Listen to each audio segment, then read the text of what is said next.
Guess who's sick? Sick again. I am sick. Yep. Just as I was getting back into the rhythm of things. Sickness. Okay, do I sound clearer? Because I'm using the professional mic. That's the only way I could work on this. I don't know why. Brain's like, we can't be using the headset anymore. We gotta up our game. So yeah, there's that. Anyways, hello. It's been a while. Oh, a lot happened. That's just how it goes. Yeah. But, nothing too interesting in my life as of yet.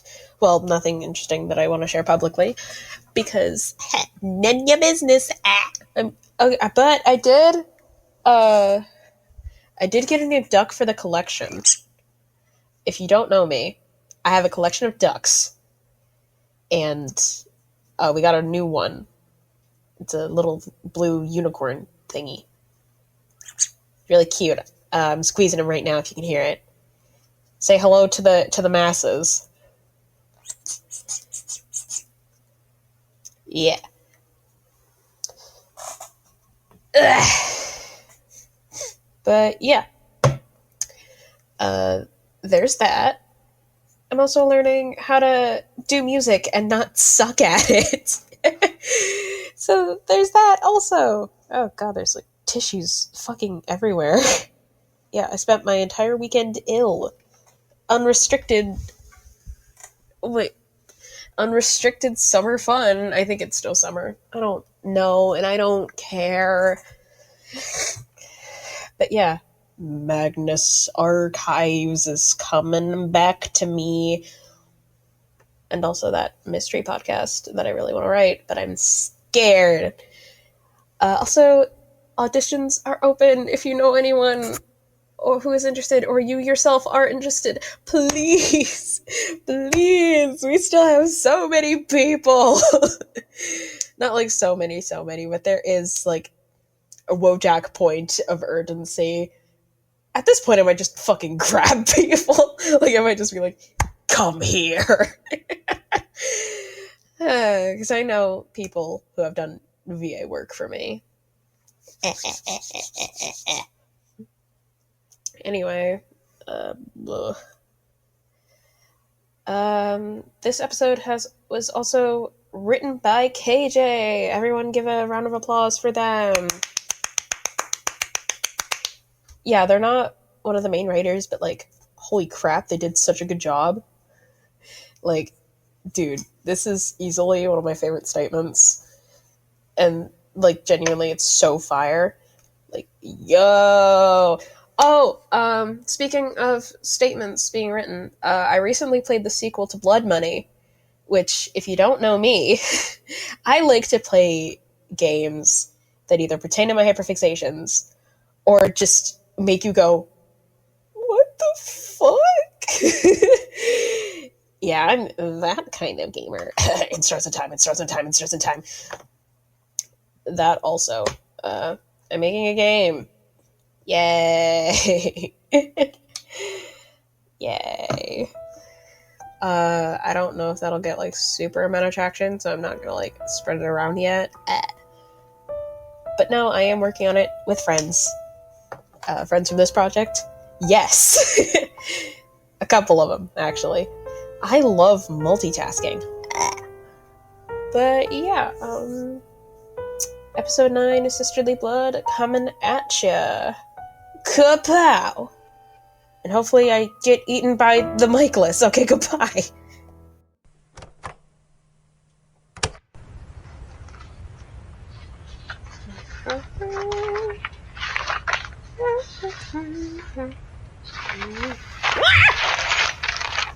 Oi, package to you. Oh, David, you nearly gave me a bloody heart attack. That's a rude way to say thank you. Sorry. Thank you. Wait, hang on. No, I didn't steal them. I I found him. Oh. Can you drop them off then? Nah, Victor. Yeah. He scares me. Yeah, you don't talk too much. But he's pretty damn good at what he does. Kinda reminds me of you when you first started. Hmm. Well, there's enough statements in there to last a couple weeks. Should keep you lot occupied. Is there a specific order they want them archived, or...? Yeah, you didn't say. Just told me they were this month's statements and he bounced. More work for me then. You're the only lad I know to be excited about working. Sorry? Don't be. You apologise too much. I know. You don't got to sound like I kicked a puppy, mate. You're fine. Now, I gotta go. Sasha's been unhappy with my work attendance. Let me guess. Kid sick again? Yeah, it was rougher this time. The flu. You wouldn't want to know details. It was a lot of pile. No. Do not want to picture that. Please go. Goodbye. Yep. Go. Thank you. Bye.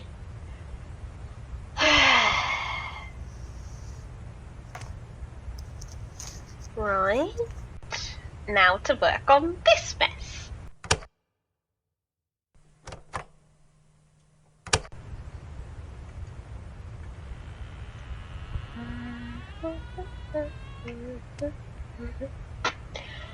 Oh! Hi, Daz. Hello. Did you need anything? No, just wanted to see what you were doing. Well, I'm organising this month's statements. First by colour, colour of the specific statement type. Normal occurrences, books, cursed artifacts, supernatural occurrences, dreams, potential falsehoods. Then I took the first letter of the statement giver's name and I piled them from A to Z. A on top, Z on the bottom. Sorry, rambling. Did you want to join me? No. Oh. Okay.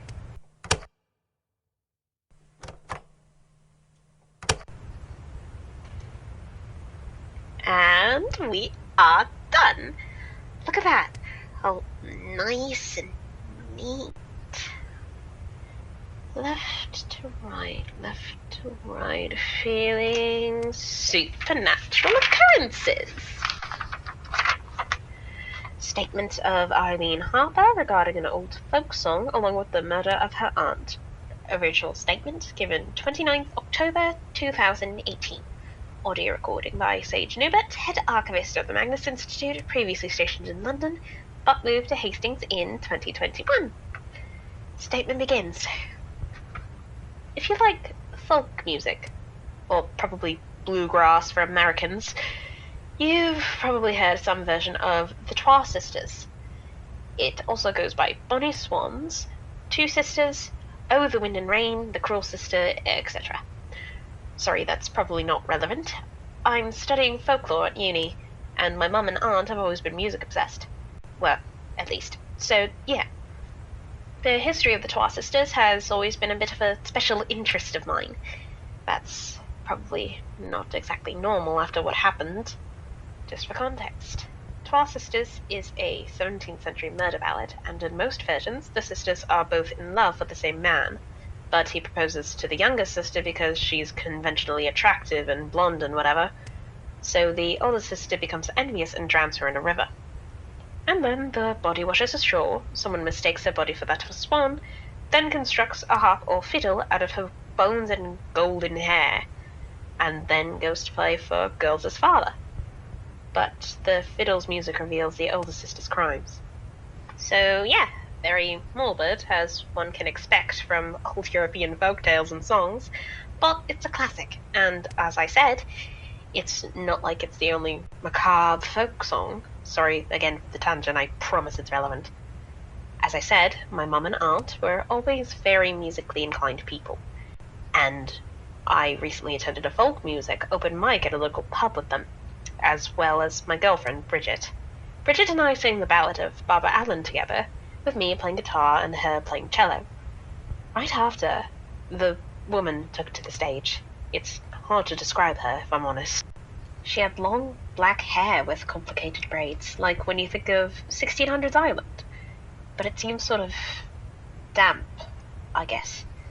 She was wearing a flowy white dress, and her hands were stained with red like she'd been dyeing fabric. She carried a harp on stage, and at the time I thought it was just carved to look like it was made of bones. Now, I'm not so sure. She had introduced herself as Bonnie with a distinctly Irish Iliad, and said she'd be singing Twa Sisters. That made me feel at ease. I thought to myself, oh, the spooky outfit and harp and name is just a stage persona. Neat. Before she started playing. It was the most beautiful music I'd ever heard. Her rich, haunting alto mixed with the harp was stunning. But I hadn't heard her version of the song before, which I recall finding rather odd. I mean, I've listened to every single version I could find online, and I've personally performed several interpretations, but this one was distinctive. It painted the younger sister in a darker light, saying the older one was engaged to the man, but the younger sister slept with him right before the wedding. Then, at the end, her sister was the one who built the harp out of her bones and hair and played for their father. At the end, it referred to the elder sister as Morrigan, and said she was drowned in the river as punishment. Usually it refers to her as Allison or some variant of Ellen, but it wasn't. But that wasn't the strangest thing. On the final verse, with the lyrics, "A sister's act of revenge, 'twas grim Morrigan who threw me in. On the bank my body lies, throw her as well, an eye for an eye." It was like another voice joined her in singing. A sweet, crystalline soprano layered faintly over her deeper tone. I mean, polyphonic singing isn't unheard of, and plenty of people use it to be spooky or whatever. But she made it sound like two completely separate voices, like the younger sister was revealing her tale to the crowd. Once the final note of the harp rang out, she walked off the stage, pointing toward the crowd as she did. I didn't notice at the time, but everyone clapped and cheered except for my mum. I assumed she had a drink while I was singing, and she's a total lightweight, but now I think Bonnie was pointing at her. That night, I woke up to a commotion from the bathroom, and guessed that Mum or Aunt Lizzie had just knocked something over while getting ready for bed. I always turn in early, so it wasn't unusual for there to be noise waking me up, but the sound continued, then followed by shouting and a high-pitched scream. I leapt out of bed and ran to the bathroom, but I was too late. I found my mum standing over my aunt, whose body leaned over and into the full tub with handprints on her neck. Mum was fiddling with a length of blonde hair that she'd ripped from my aunt's scalp, and she was singing the rendition of Twa Sisters we'd heard earlier that evening. I ran out and locked myself in my car before phoning the police. After the trial, I only visited her once, and when I did, she was singing Twa Sisters with a subtle, sweet voice singing over mournfully. I'm not exactly sure what I'm hoping to get out of giving a statement, but I guess it'll be good data in case you have similar cases from other people, and it's nice to tell it to someone who can't really call me crazy, and, well, I guess now you know that if you're ever in a pub and you see a strange woman in a white dress performing Twa Sisters, you shouldn't listen. Statement ends. So far, this statement is riddled in truth, given the obituary of Miss Elizabeth Harper and the public mugshot of Miss Eileen Harper's mother. It seems that this is indeed real. A testimony by several other pubgoers recall a similar scenario, but all the women were different somehow. One, Mr. Michael Carlyle, recounts that this particular woman performing matched almost the exact description of Elizabeth Harper. Anyway, I know Eileen said to not listen, but for research purposes, I tried to look it up and came up country. I mean, all I could find was an American country song by the same name. Anyway, there's minimal follow-up we could look for. There's no hint of a lightener, but I'm going to assume a curse. Look, hear me out. It follows the format for a curse.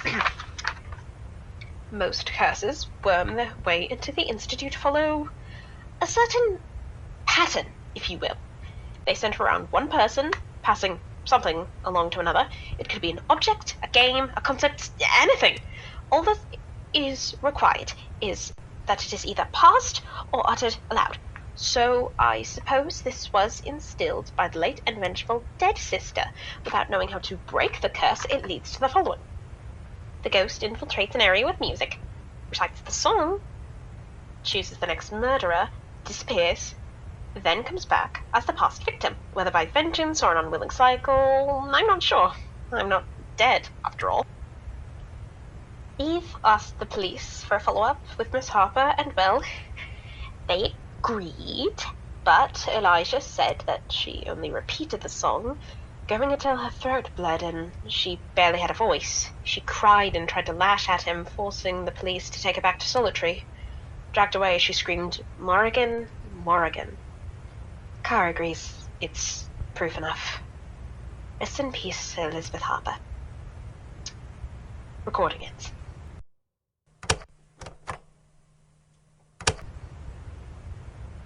Come in. Oh, do you want to see me? David. Yeah. I'll get it, Sosh. Company policy or whatever. So you do understand why you're here, Almost a month's absence with zero notice. This is your second offense, David. What? My kid's not allowed to get sick. You know that isn't what I mean. This is what it sounds like. Mr. Hallaway, I've made it abundantly clear that I would be fine if you were to take sick days. You're a father to young children. I can't expect you to be consistent coming to work. But my one request is that you let me know if you are going to be away for an extended period of time so I can work around it. This is your first warning. You are dismissed. That's it? Honestly thought you were gonna fire me. You know I can't. Another episode! Good and finished! Yes! Okay, I don't exactly have too many bits or, things going on right now that I can, talk about. Which is good, I think. Probably, right? Right? Oh, whatever. I have soda somewhere, right here. Yep. Drink of choice for today, lads. It's, a week later. Half dreading the downloading process, because usually that takes but it's worth it. Okay, so we had a new voice actor joining us today, Bear. She did so great. So did everyone else. And thank you again, Al, for editing, because I didn't know how to do it. Two, even if I did, I wouldn't feel like it. I'm gonna be completely transparent. If I knew how to mix audio, I probably wouldn't do anything about it. I'm lazy, okay? Thanks again to KJ for writing this. I came up with a little bit of lore additions and the statement of stuff, but overall, all of that, most of this was KJ. The way they wrote, fantastic. It's just my brain, because they've written some other stuff that has not been disclosed to the public yet. It might. Not that heavy of a might, I'm gonna be honest. Because they write great, but they're not on the writing team. I might change that, actually, because my company, my rules. But yeah, they're doing great with what they do. A lot of the people in the server are very talented, and they're epic and great and cool and all other positive adjectives. So updates on future episodes. I have written. Hold on, I gotta look this shit up.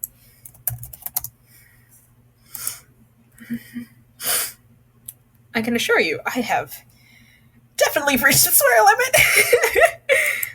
I have written 1, 2, 3, 4, 5, 6, 7. 6, 7. No.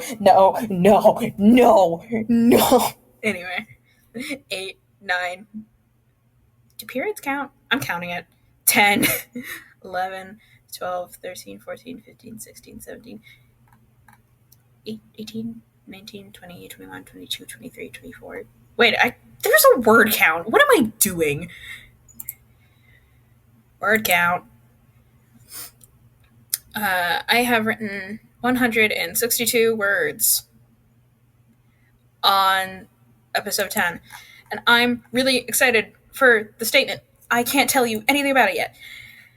But just know I am very excited because I'm trying to evenly distribute out the characters. I didn't even drink that. Hold on.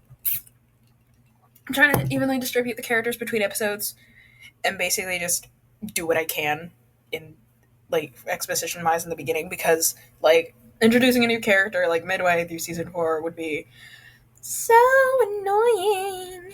That's, like, if not really a spoiler, so, like, I don't really care about talking about it. But, yeah.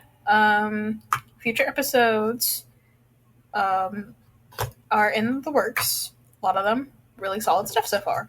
So, oh, and my prayers have been answered. We have 2 auditionees. Let's freaking go, man! Yeah. And at this point, I might just, like, look to the cast with big, wet eyes and be like, please, pretty please, pretty please. And then leave it at that. Like, if they say no, what am I gonna do? Disrespect them? No. Like, if they say no, I mean, that means they're serious. They're big boys. And everything in between. So, like, I can't move that. I can't be please. That's not nice. But yeah, that was it. I forgot to say the name of the episode in the beginning. I think it was Sisterly Blood, and there's a funny story regarding this. So I watched Jello Apocalypse. That's not the funny part. Stay with me. But there's a bit in one of the Dogs in Love things where it's like, on my own and Wes. And so I named the original file for, like, all the meat and potato stuff Sisterly on My Own and Blood. Yeah. Okay, that's it. I was gonna do another bit, but, like, I don't want to. It feels mean. I don't want to. Anyway, and bye-bye! See you in episode 10 and onwards. Sorry it took so long. I got sick again. I sound normal now, so you can tell that time has passed. Ooh, the passage of time. Ooh, and I'm glad to be posting again in October, because October is spooky season. Yes. Okay, that's it this time. Bye.